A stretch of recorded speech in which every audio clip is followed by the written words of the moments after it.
Assalamualaikum warahmatullahi wabarakatuh. Waalaikumsalam warahmatullahi wabarakatuh. Alhamdulillahirrahmanirrahim. Wa bihi nasta'in wa la umuri tanawatin. Assalatu wassalamu ala asrofil anbiya wa mursalin. Sayyidina Muhammadin wa ala alihi wa sahbihi ajma'in, amma ba'du. Pertama-tama marilah kita panjatkan rasa puji kita atas kehadirat Allah SWT yang telah memberikan kita rahmat serta hidayahnya kepada kita semua, sehingga kita bisa melakukan virtual Zoom meeting pada malam hari ini dengan sehat walafiat. Sebelumnya yang terhormat Bapak Nur Cahyadi selaku dosen pengampu etika bisnis dan teman-teman yang berbahagia. Sebelumnya saya dan kelompok saya akan mempresentasikan hasil kerja kelompok kami, yaitu kode etik profesi akuntan dan kode etik akuntan menuju era global. Sebelumnya izinkan memperkenalkan terlebih dahulu. Perkenalkan, nama saya Misbahul Khairon, NIM 210-301-201 sebagai moderator dan pembaca materi. Selanjutnya. Perkenalkan, nama saya Rusiana Dewi, NIM 210301218 sebagai pembaca materi. Perkenalkan, nama saya Dila Puspita, NIM 210301216 sebagai materi. Sebagai pembaca materi. Saya di sini akan menjabarkan tentang kode etik profesi akuntan. Profesi akuntan sendiri yaitu diterjemahkan dari semua bidang pekerjaan yang menggunakan keahlian di bidang akuntansi, termasuk bidang pekerjaan akuntan publik, akuntan interim yang bekerja pada perusahaan industri, keuangan, atau dagang, akuntan yang bekerja di pemerintah, dan akuntan sebagai pendidik. Dalam arti sempit, profesi akuntan adalah lingkup pekerjaan yang dilakukan oleh akuntan sebagai akuntan publik dan lazimnya terdiri dari pekerja audit, akuntansi, pajak, dan konsultan manajemen.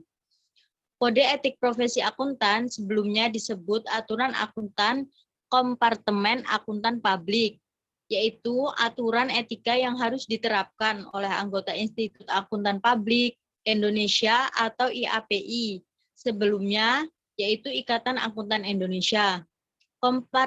Kompartemen Akuntan Publik atau IAI, KAP, dan staf profesional, baik yang anggota IAPI maupun yang bukan anggota IAPI, yang bekerja pada satu kantor akuntan publik, atau disingkat sebagai KAP. Untuk tujuan profesi akuntansi sendiri, yaitu memenuhi tanggung jawabnya dengan standar profesionalisme tertinggi, mencapai tingkat kinerja dengan orientasi kepada kepentingan publik. Untuk mencapai tujuan tersebut, terdapat 4 kebutuhan dasar yang harus dipenuhi, seperti kredibilitas, yaitu masyarakat membutuhkan kredibilitas informasi dan sistem informasi. 2. Profesionalisme, yaitu diperlukan individu yang dengan jelas dapat didefinisikan oleh pemakai jasa akuntan sebagai profesional di bidang akuntansi. Yang ketiga yaitu kualitas jasa. Terdapatnya keyakinan bahwa semua jasa yang diperoleh dari akuntan diberikan dengan standar kinerja yang tinggi. Tugas pokok akuntan manajemen di dalam organisasi yaitu seperti melakukan proses pencatatan transaksi keuangan, memelihara catatan atas semua transaksi perusahaan, serta membuat laporan akuntansi secara periodik untuk disampaikan kepada manajemen sosial.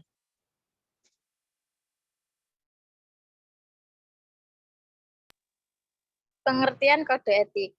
Kode etik adalah sistem norma, nilai, dan aturan profesional tertulis yang secara tegas menyatakan apa yang benar dan baik dan apa yang tidak benar dan tidak baik bagi profesional. Kode etik menyatakan perbuatan apa yang benar atau salah, perbuatan apa yang harus dilakukan dan apa yang harus dihindari. Tujuan kode etik agar profesional memberikan jasa sebaik-baiknya kepada pemakai atau nasabahnya atau nasabahnya. Kode etik profesi akuntan publik. Kode etik Ikatan Akuntan Indonesia terdiri dari 3 bagian, yaitu prinsip etika. Di prinsip etika itu ada 5 bagian, yaitu tanggung jawab profesi dalam melaksanakan tanggung jawabnya sebagai profesional. Setiap anggota harus senantiasa menggunakan pertimbangan moral dan profesional dalam semua kegiatan yang dilakukannya. Yang kedua, kepentingan publik. Setiap anggota berkewajiban untuk 3, integritas untuk memelihara dan meningkatkan kepercayaan publik. Yang keempat, objektivitas. Setiap anggota harus menjaga objektivitas dan bebas dari benturan kepentingan dalam pemenuhan kewajiban profesional. Yang kelima, kompetensi dan kehati-hatian profesional. Setiap anggota harus melaksanakan jasa profesional dalam kehati-hatian. Kompetensi dan ketekunan serta mempunyai kewajiban untuk mempertahankan pengetahuan dan keterampilan profesional. Pada tingkat yang diperlukan untuk memastikan bahwa klien atau pemberi kerja memperoleh manfaat dari jasa profesional yang kompeten berdasar perkembangan praktik, legislasi, dan teknik yang paling mutakhir. 2. Aturan etika. Di aturan etika terdapat 3, yaitu independensi, yang kedua integritas, dan yang ketiga objektivitas. Yang pertama, independensi. Dalam menjalankan tugasnya, anggota KAP harus selalu mempertahankan sikap mental independen di dalam memberikan jasa profesional sebagaimana diatur dalam standar profesional akuntan publik yang ditetapkan oleh IAI. Integritas dan objektivitas.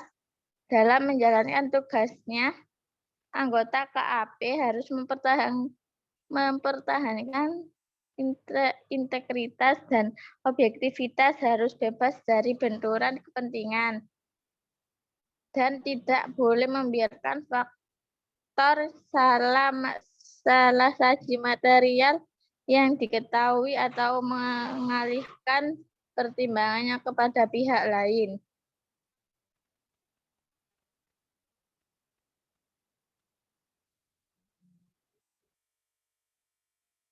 Yang ketiga, interpretasi etika.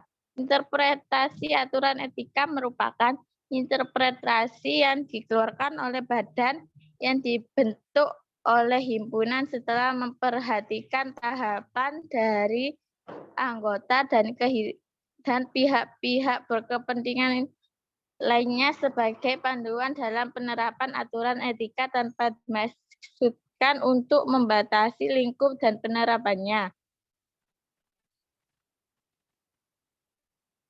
Lanjut, slide selanjutnya.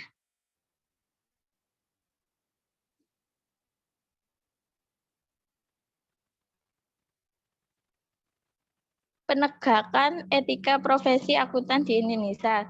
Di Indonesia, penegakan kode etik Proceeding Kongres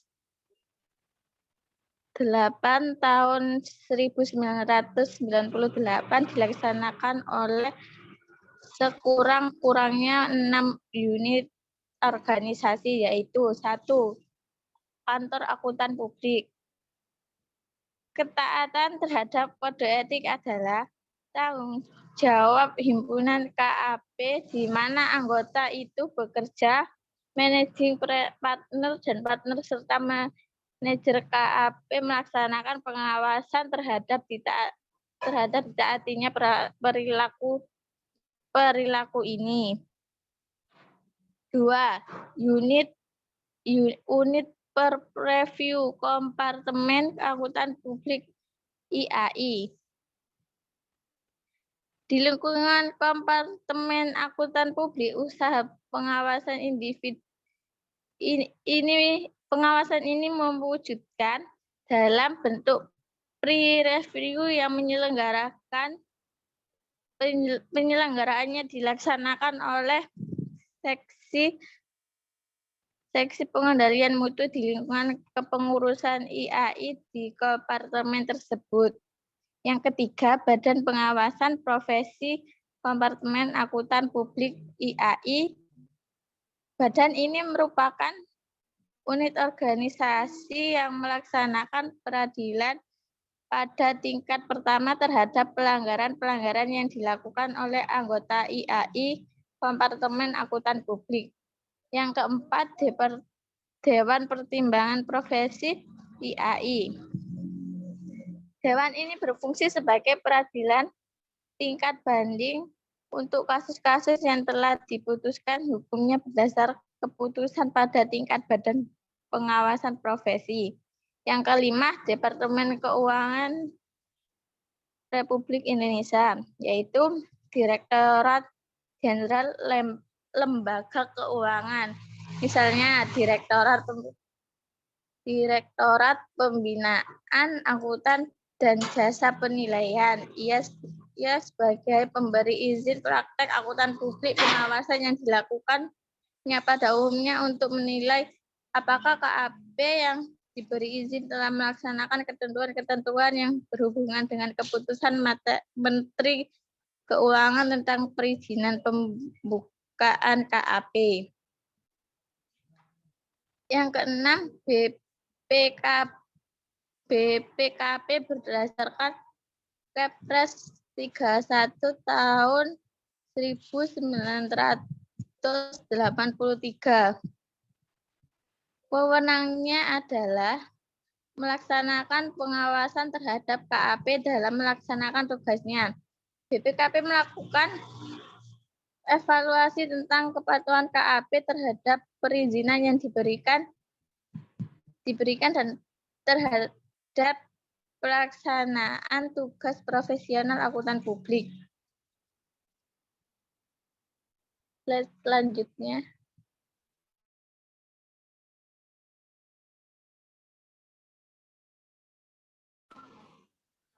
Selanjutnya, kode etik akuntan menuju era global. Di sini ada beberapa kode etik akuntan menuju era global, yaitu yang pertama, 1. Tantangan profesi akuntan global. 2. Kode etik profesi akuntan di AS. 3. Ada di Sarbanes-Oxley ICT. Yang keempat, kode etik profesi akuntan Federation of Accountants International. Selanjutnya, profesi akuntan Indonesia dan infak. Kecenderungan timbulnya kesatuan sistem ekonomi global ini belum diikuti oleh keseragaman atau keharmonisan penerapan standar-standar teknis akuntansi, auditing, dan kode etik profesi akuntan seluruh dunia. Menyadari hal tersebut, para pengurus dan anggota IAI telah berkali-kali mengadakan diskusi dan pembicaraan sekitar kesiapan IAI untuk mengadopsi standar-standar teknis dan kode etik internasional dengan memanfaatkan berbagai forum seperti kongres, seminar, loka karya, pelatihan, dan sejenisnya.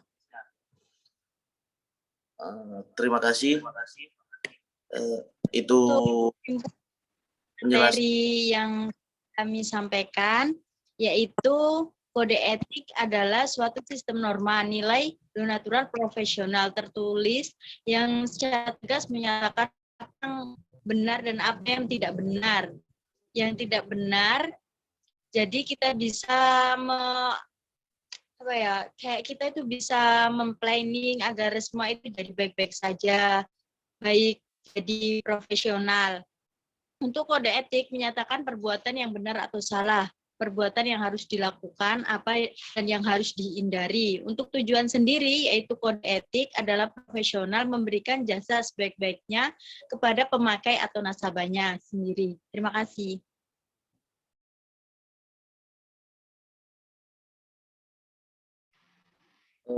Terima kasih. Itu penjelasan dari kelompok kami. Bila ada salah kata atau pemaparan yang tidak sesuai dengan harapan Bapak Nur Cahyati, mohon dimaafkan. Itu saja yang saya sampaikan. Assalamualaikum warahmatullahi wabarakatuh. Waalaikumsalam warahmatullahi wabarakatuh.